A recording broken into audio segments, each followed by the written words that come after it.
I am your host, Aisha Nelson, and this is PBS Western Reserve Forum 360, where we have a global outlook from a local view. My guest today is Aisha Childers, the owner of Creative Space by Korean Kitchen, founder of Let's Make a Change Enrichment Center, where she currently serves as executive director, the executive director of Making the Change Foundation. This girl is doing everything plus more. Hey, Aisha. Hey, thank you for having me. Thank you for being here. You have had amazing career, just amazing journey, learning more about you. I am excited to give my audience a little more insight into your life and just what you have built. And congratulations on opening a new space, which we'll get into. I don't want to spoil it yet, but just congratulations on everything you have accomplished. Thank you, thank you. So let's start off with just learning more about you. Okay, where do I start? I know. So where did you grow up? I want to get into like where you grew up, your education, and your family dynamic. Because when I was with you over the past weekend, I got to meet your dad, just so supportive and everything, and I know just your family dynamic had to play into your success. For sure. So everything. Tell me all that you want to. Yeah, so for sure. So I was raised in Shaker Heights. I graduated from Shaker Heights High School. And when I graduated, I was like, all my friends were going to college and they were all doing things. I'm like, okay, I want to do something too. And then my homegirl was like, move out to Arizona with me. And I'm like, okay, that sounds drastic, and that sounds like I'm really about to do something with my life. You know what I'm saying? So I did. I moved out to Arizona. You really moved out to Arizona after graduating? After graduation. This is my first time on an airplane, first time traveling, yes. And I was by myself, so my parents were both like, no, you don't know nobody out there. You need to stay here first, get established, save some money. I only had, like $144. Like, it was crazy. I paid for my plane ticket. I had like $144. But my homegirl at the time, her mom had a company. She was a small business owner. And at that time, this is when the housing market crashed. So a thing called property preservation was really popular. So we began working with her doing property preservation. And then I also enrolled in school down there as well. At that time, I wanted to become a dentist. So I was in school for dental. But that biology and I didn't get along. And it was good. It was a really good opportunity because I was able to see people that look like me have business. So that was an opportunity of exposure. So I stayed out there for a year, and then I came back home because I was homesick, saved a decent amount of money, and then I also had some college credits to transfer. So what I did is I transferred to the University of Akron, and then I studied there, and my godmother, who's another part of my village, she studied education, and she's like, maybe you should go to school for education, early childhood, check it out and see. And I was like, okay, and I was like, I don't think I want to be a teacher. I know. So I was like, I think I want to be on the other end of it. I want to be able to create an environment for children to thrive. So then I began working on building a child care facility.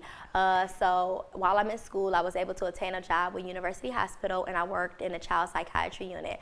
And that unit was so influential to the skills that I have now to work with children, especially the children that I work with that are at risk. So we began doing that, and we formed Making the Change in the process. And then Making the Change became established to help people that are less fortunate, and to provide skills and resources. Growing up, my parents did have a huge role in it because they tried to do the best that they could with what they had. My mother, she was the first person to graduate in her family from college and from high school. So just those little milestones and her trying to raise us. And then my dad too, just trying to battle some of his things that he had going on in his life, but was able to overcome it. But going through those things with some financial struggles and some addictions and things of that sort, I learned a skill set of being resilient. And then I also learned the skill set of problem solving.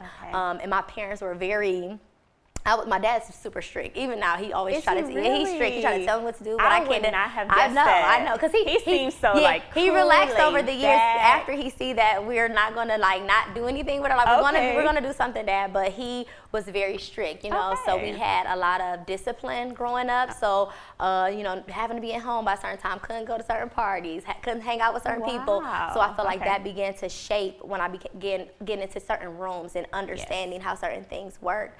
But that's a little bit right there, Okay. just getting started, and just, I'm grateful enough to have a lot of people that I even went to school with, like primary school is a part of my Yeah. team right now. So just growing up side by side with a best friend from kindergarten to now we're working together in my business is a Wow. blessing, That's amazing. So, yeah. I'm gonna definitely get into the team you built. Mm-hmm. Because I have to learn more about that. But before we jump into that, Mm-hmm. so as you're building an empire, let's discuss how all of your business just uniquely connects. Yeah, so we have the nonprofit, and then we have the child care facility. Yes. And through our nonprofit, we do programming with the school district. And then we allow the kids from the school district program to be mentors to our kids in our child care facility. Okay. But then we took it a step further, because then I opened up a restaurant. So when we opened up a restaurant, for me, when I open up any business, I like to figure out who or what can I serve. So of course we want to make money. I get Of it. course, Everybody, yes. want to make money, but I feel like it's so much better when you're serving. So we said, okay, our restaurant is cool, but we're not really serving how we could serve, Yeah. So during the pandemic, I feel like it was such a blessing to be able to do it in a time of stress and need, that we were Yes. able to start our Feed the Homeless initiative. We were able to start a youth culinary program. So Wow. we began to use our nonprofit to partner with our restaurant to provide programming for at-risk youth in the Cleveland School District. That is So that was amazing. really dope. Yeah. Yeah. And then within all of those facilities, I am adamant about my team growing and building and Okay. taking their business to the next level. I don't want them just to be here to serve me. I want to do, what can I do to serve you and take your dreams higher and higher and higher, so we can all collectively work together, because I believe and I feel that everybody has a gift, that we use each other's gift. Absolutely. You allow me to come on your platform to share what I got going on. That's a gift. You know what I'm saying? Right, You didn't have right. to withhold that. So, and I feel like in you coming into my space and Absolutely. educating people about financial literacy Absolutely. and being financially savvy so that they can go to the next level, it's just all about using our gifts. So Absolutely. I like that. yeah. So I just try to figure out how we can use each other, and I feel like that's what we're here to do anyway. Yes, that's how we can strengthen That's- our community. yes, yes. Serve each other. Exactly. And you see so many other races do Yes. exactly that. Yes, So yes. why can't we? do And it. I'm glad you are fostering that. 'Cause Yes. sometimes we don't know how to do it. We don't know how to execute it. So having you as the executor to get it done is impressive. Yes, thank you. So again, congratulations Thank you. on opening Creative Space. Let's talk about, which is a new content studio and business lounge. So let's talk about Creative Space new features, because I was there and I was definitely impressed. I mean, the level of details, Black excellence in one space is amazing. But I'm gonna let her talk about the type of services and everything you offer. So we offer an array of services. Okay. Whether you're building a business from scratch, or you just have an idea, or you're already in the game and you want to take it to the next level. So we have different coaching services available just to get people started, as far as like life coaching. So we have a life coach on staff to be able to say, hey, let me just help you just map some things out and see which direction you want to go in, both in your personal life and in your business life, because they literally go hand in hand. Absolutely. You know, There is no difference. Exactly. And then you may have someone who already has a business and they're trying to, build. So we offer financial literacy classes, we offer workshops and seminars, and then we offer spaces to build those businesses, especially like with the social media time now. So Yes. content is a big Yes, thing. I content always, is key. Oh my for God. sure. Yes. Like this year, one of the classes that I'm going to host is about social currency and content currency, because those things help to build your brand. But I feel like we need spaces to do that. So Creative Space has provided now an opportunity for people to create content that's going to help take their business to the next level. Yes. But quality content, I always, we see a lot of content, being content poured out- overload. you know Yes. what I'm saying? But what are people receiving from this? Are they going to get something to produce fruit? I want anybody who come into Creative Space to provide content that's going to produce fruit, that's going to do something that's just going to change their life, Yes. that's going to like empower them to want to be better, to do better, and things of that sort. So we have the content studio. We have the podcast studio, we have the Okay. music studio, we have the conference room for private meetings, and then you can rent out the space to host events. Say, for instance, if you have a book and you want to do a book launch, you can do this book launch at Creative Space, and then you can have the photography studio to do your headshots and take pictures and things of that sort. So we're kind of like a wraparound service for businesses. We also offer ghost kitchen opportunities. Having a restaurant, it is so stressful when it comes to I bet. finances. You know what I'm Like, saying? Because seriously. food costs change. You still have to pay people. Then and your light and your gas bills. So being able to say, hold on, I want to open a restaurant, I want to get my feet wet, but the startup cost is crazy. Buying a stove alone is, you know, can be $13,000. Right. So you know what I'm saying? So if you can just come into a space and say, okay, I don't have to purchase anything. Let me just work on focusing on building up my gift, work on getting my recipes in order, learn about doing orders, taking money, see what my how my finances should look and how the kind of staff I want to do a trial run. So I feel like our space provides opportunities for trial and error and not being penalized if you don't do it right. You know, so there's so many. I mean, so many people stop before they even really get to their peak point because they feel like they failed. They don't have a space to grow and thrive, or even to learn. For sure. Or have a community. It seems like you are providing a community for entrepreneurs. Creatives, just to come together and honestly just nurture an idea. Yeah, for sure. So that's amazing. So what inspired you to create this space? So to be honest, I have a relationship with God, and during the pandemic, my lease was up for the daycare, so I thought I was going to relocate my daycare. So I was looking for a space to relocate my daycare, and I'm looking for buildings, and I'm like striking out, and I find a building. It wasn't in the best neighborhood, but me being who I am, I'm like, oh, community redevelopment. We're just going to redevelop this area. We're going to bring this business, and it wasn't working out. And I heard God specifically tell me all these things. He's like telling me to write this down, podcast, write down photography, and I'm just like, okay. So the kids are doing. How are we setting this up for the kids? You know, and then I was like, you know what? I'm striking out with these spaces. One of the spaces, the place was flooded. It was crazy.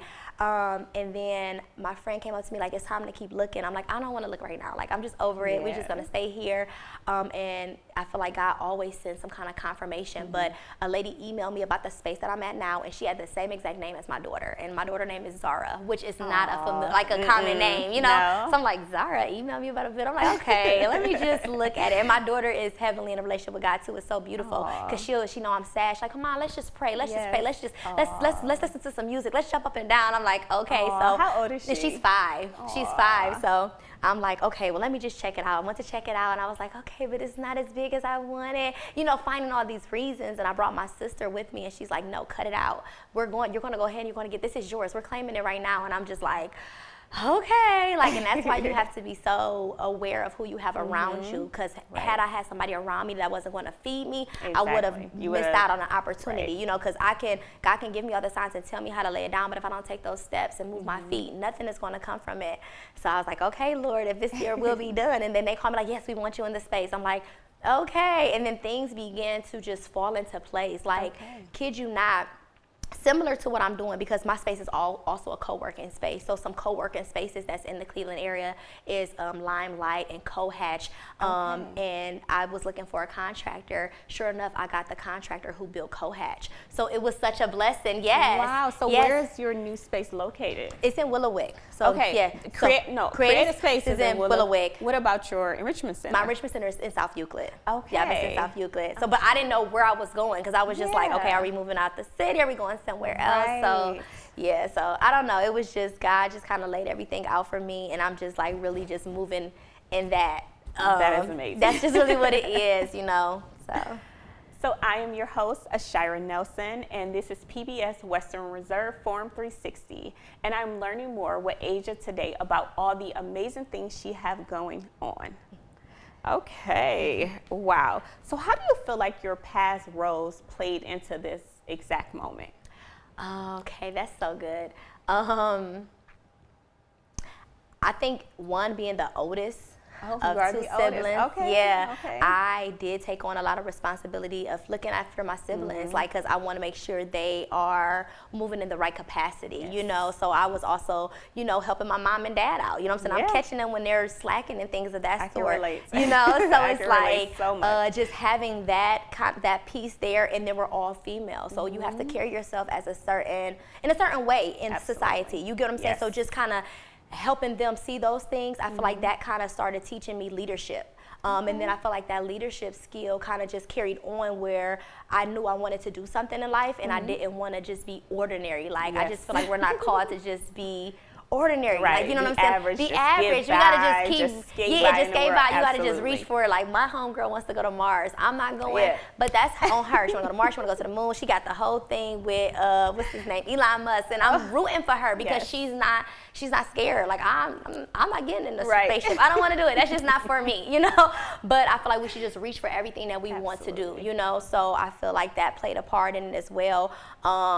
Working in a hospital, seeing different things when it comes to children and some of the things that they face and they were up against, being in a psychiatric unit taught me empathy. It taught me compassion. It taught me understanding. And I feel like when you are a business owner, you have to carry those skill sets. That's what I believe. I know everybody does business different. It sounds like the right way to do business. business. I feel like you know what I'm saying? So I feel like you want to have those things. And I just feel like life experiences, I feel like it wasn't an easy path, and I want everybody who hears this to understand it was not easy. It's still right now not easy. I know in the future it's not going to be easy, but I know we can accomplish it. So just continuing to be resilient after facing things that I have faced, and just getting back up and keep going, you know, and not allowing defeat to take me down, kind of thing. I love that. I love that. Okay, so when I was at Creative Space, speaking on a panel, I noticed that you built an amazing team around you. When I tell you I have never experienced that before, especially while partnering or working with Black businesses, it is amazing. Like seriously, great job. Thank you. How did you do it? Because I need tips, and I know the audience also needs tips. So how did you create such an amazing team around you? I would have to say, I'm just being honest, I don't want to sound cliche. First, I do pray. Like I pray, and I pray for my team. You know what I'm saying? Because I know we're all going through different things. So I pray over all of them, anything that they're going through, and then I pray that they understand what we're trying to do, because we need that covering. And then I try to pour into them. Like I don't want this to be a selfish relationship. I don't want it to be where it's a give and take or a transactional. Yes, you're coming to work to do a job, and I have such a struggle when I'm like hiring new people who are maybe my assistant, and they're like, no, they don't get a pass. And I'm like, no, babe, they do get a pass. This person just had a baby. They're tired. I understand. We still stand our boundaries and be firm, but you have to be understanding. And I like to reward my team. So during the pandemic, we went to go serve in New Orleans because they had got hit hard with the pandemic, and then they had a hurricane too, so they were like really wiped out in November. Mind you, it's pandemic, so everybody's like, I'm not traveling, I'm not doing anything. My two homegirls, my assistant, and then like one of my operational assistants, they both drove because we had a whole bunch of hygiene products, blankets, clothes, shoes, had a whole bunch of stuff. So they drove two vehicles, and then we flew with things as well. So we all flew down there, and we partnered with the council people down there, and we gave out so many different things, and it was such a blessing. But we're serving them, but I was also able to serve them in a time of a crisis, to be able to fly them all out of town. We had an amazing time. We had dinner, we played games, we were able to bond. So I feel like having those team meetings and workshops is important, but they don't have to look so standardized and corporate, because ultimately you're doing life with these people, because you're going to see these people more than you see your household a lot of times. So I don't want it to be a thing where it's like we don't have a relationship. But I do think boundaries are important, but I definitely try to love on my team. Raises, bonuses, trips. Even next week, they're like, we're going to DC. I said, okay, I probably won't be able to make it, but I'm going to be able to send you guys, if you're driving, I'm going to get the car, get gas, get y'all a hotel, and y'all have your own spending money. Just to let you guys know I appreciate you, because working with children is hard. You know what I'm saying? Often. But you have to, because they're helping you build something, you know? And the people, and just even like with making sure we do money right, like I always encourage, like, you guys have to do a 401k. Oh, I don't want to do a 401k. I said, listen. Speaking my language. Yeah, I'm like, no, you have to, because even if you're here for 10 years with me, because I have one right now who's been with me for 8 years. That went by so quick. So if you're here with me for 10 years, you have some kind of money stacked up. You know what I'm saying? And you want to do whatever you want to do, but I'm trying to tell you, I don't mind paying the additional 2 or 3% that they may take, but I want to let you guys know I'm here for you. So I feel like that's the thing. Like, we have to cultivate healthy relationship with people that are on our team, and we gotta genuinely want them to win as well. That's amazing, and I know entrepreneurs will appreciate that tip. Any other tip for entrepreneurs, maybe just getting started, or when you're in that 2 to 5 year phase and you feel like your business is not going growing at the speed that you want it to? Any tips for those type of business owners? Yeah, so from my experience, everybody is different, but I honestly feel like that the 2 to 5 year period is the period for you to grow. It's for you to figure out exactly how you want to run and operate and what your plan is going to be for scaling. Because I think after that 5-year period, you need to be looking at scaling and what does scaling look like. But you need to develop who you are in that moment first. Because once you scale, you're bringing in other people and you're not on site. But who do you need to become in order to effectively manage these people and put in systems and policies and procedures to carry out what you want to do? And I felt that in every area. When it was the daycare, I had to see, okay, what do I need to change? And it's not always a bad thing, it's a great thing. Like change is not always bad. We have to do extra trainings, we need to add in new policies, we need to switch it up a little bit. So I changed my child care facility from serving infants to school agers to only preschoolers and school agers, because I really wanted to focus on not saying little babies can't learn, because they do. I have a degree in it, I know they can, but I want to see the fruit afterwards. I want to see them retaining their name, their address, writing their letters, undoing site works. I want to see that. I want to see that social emotional learning taking place and being applied. So we switched that up. At the restaurant,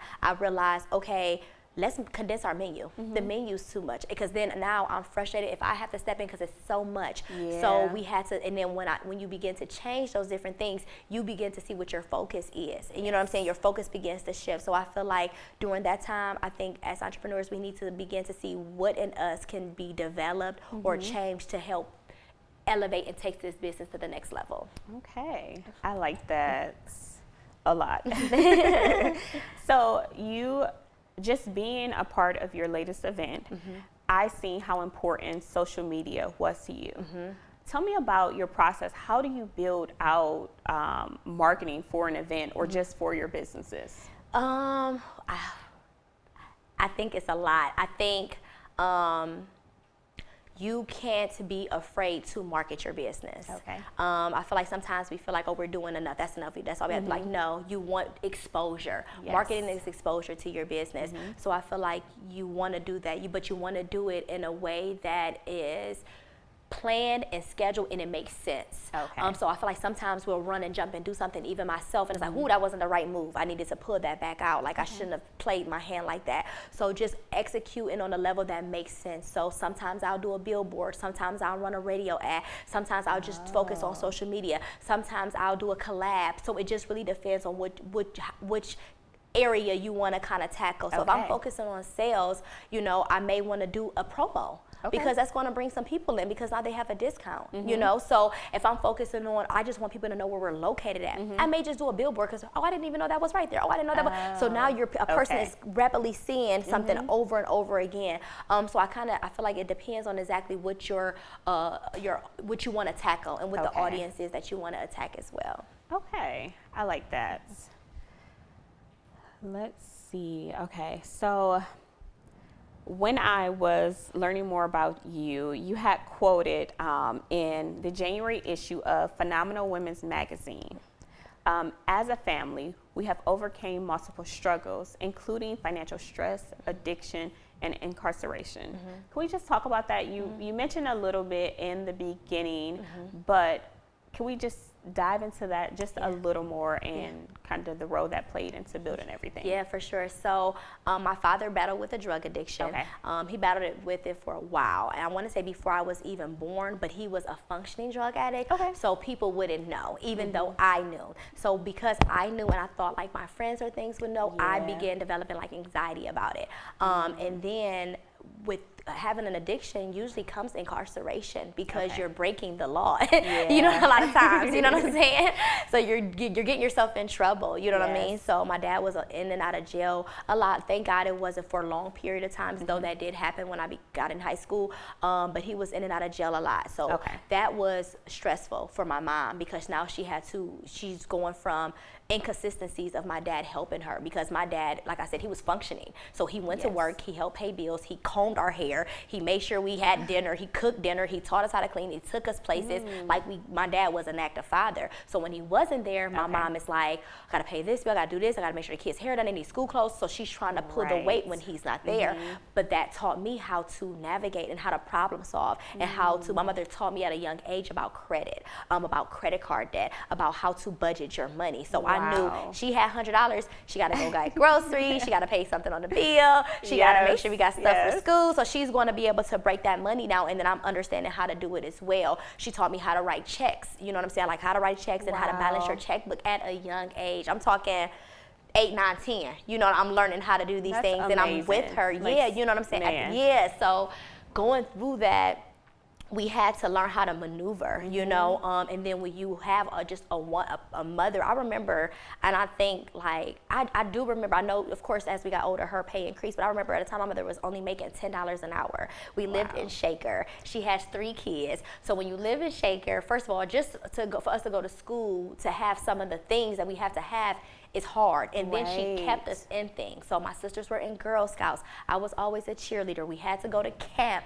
We went to skiing lessons. Like, she made sure we Your did. mom was a supervisor. Yes, ice my skating. God. Yeah, you know what I'm saying? She made sure we weren't, no disrespect to our culture, but she wanted us to be exposed to things that weren't just basketball and football and dance. It helped to really teach me and allow me to go into rooms and not shrink, and not have to, you know, lower who I am, you know what I'm saying, and understand that I am worthy of whatever, no matter where you come from. You have to continue to keep thriving and pushing through, but it definitely played a role, and I saw things that I knew I didn't want to go this way because I was exposed to it, so I wanted to go that way, so I feel like it was a blessing as well. I love that.